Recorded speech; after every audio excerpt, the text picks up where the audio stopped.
It just needs a better connection. Trix, Benji murmured. The words thick and slow. You see, electricity is all about positive flow and negative energy. Much like my approach to employment. Benji, if you manage to fix that toaster with a lighter, I will personally donate my entire life savings, all 40 quid, to the British Hospice for Lost Causes. Now put the lighter down before you set the structural integrity of this shithole on fire. Trix emerged from her bedroom. Right focus, Trix said, slapping a heavy plastic bag onto the coffee table. The table, which had clearly done time as a pub reject, immediately groaned under the weight. Benji squinted at the contents. The bag contained about 24 objects, all molded into various anatomically challenging shapes. They were made of lurid, neon pink rubber, and even under the weak East London daylight, they possessed a disturbing, unnatural sheen. What in the living hell are those? Trix Prophet Benji. Pure glow in the dark.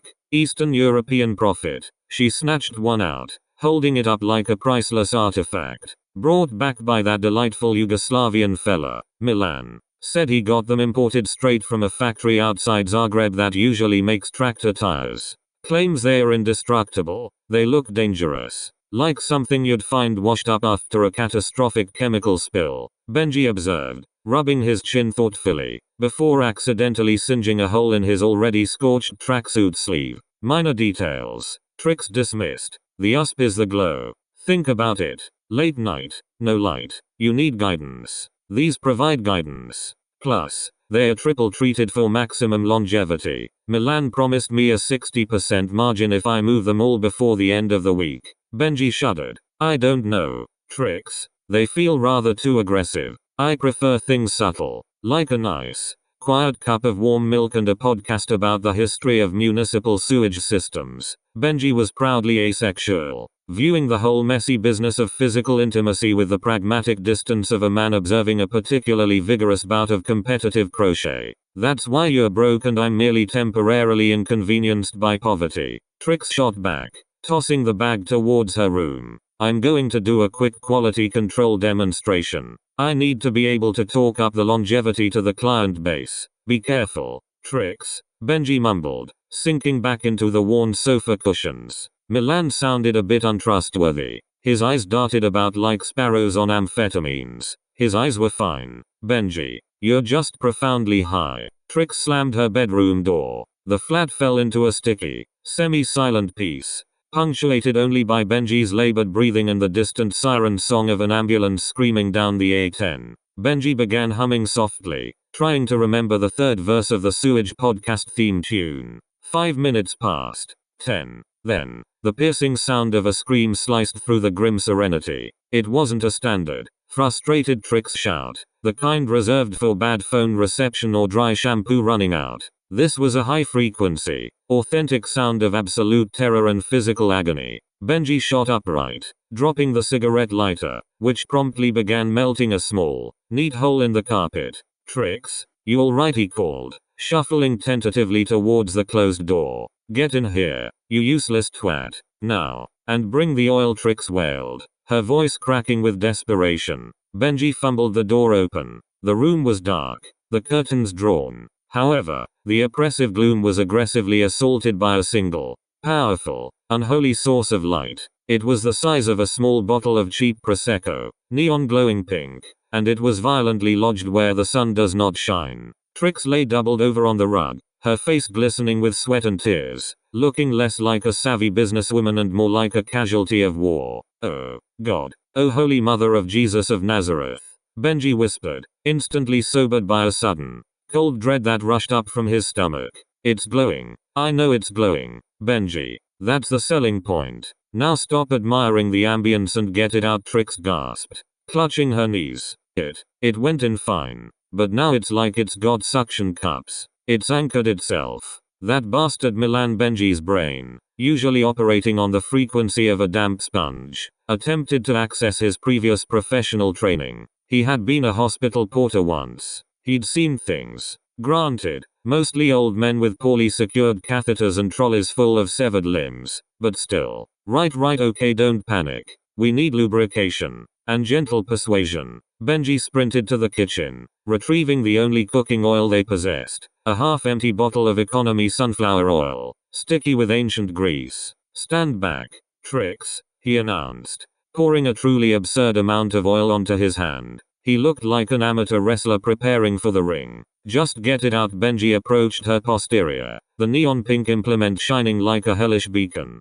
He dipped his fingers in the oil and attempted a tentative, medical-style pull. Trix let out a sound that began as a scream and ended as a dry, choked sob. It's not moving, Benji. It's like trying to yank the Statue of Liberty out of New York Harbor. I'm trying, Trix, but it truly is lodged. It's got purchase. Well, unpercase it, you idiot. Benji wiped the oil onto his trousers. The gentleness had failed. When logic fails, Benji's stoner brain defaults to misguided physical effort. Okay, new plan. Leverage. He went straight to the hall cupboard, the unofficial resting place of all failed DIY projects. He returned with a rusty pair of extra long, chrome kitchen tongs, the kind usually reserved for turning sausages on a barbecue. What are you doing with the tongs, Benji? You look like you're about to deliver a baby or retrieve a lost penny from a drain. Leverage. Trix, we need to grip the base and apply a sustained, outward pressure. No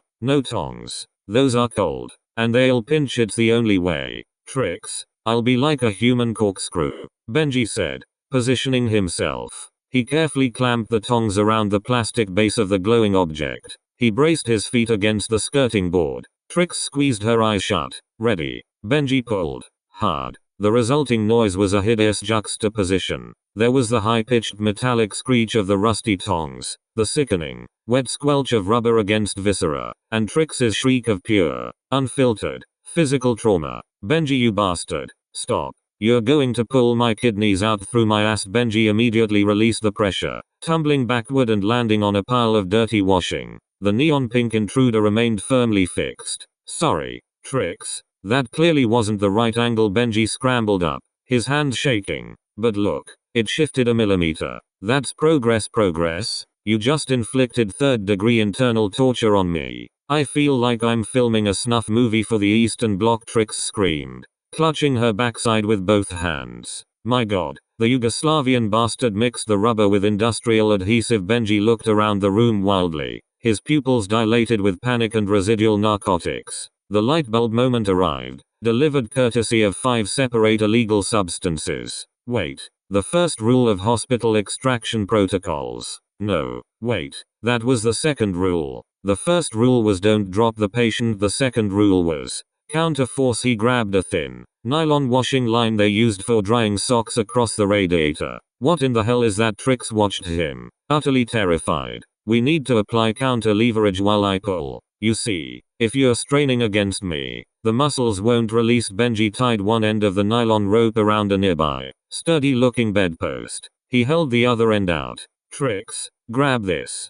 When I say pull, you pull forward with everything you have. I will pull backward on the object. The resulting tension will confuse the suction and force a release. Trix stared at the rope, then at the tongs. She was desperate. She was in agony. Her life literally boiled down to trusting Benji, a man who thought cheese was an appropriate chaser for whiskey, with her delicate internal anatomy. If I die, Benji, I swear I will haunt you and replace all your drugs with homeopathic sugar pills. Understood, Benji confirmed, gripping the tongs with renewed determination. He took a deep, steadying breath, channeling his inner, sober hospital porter from 5 years ago. Ready?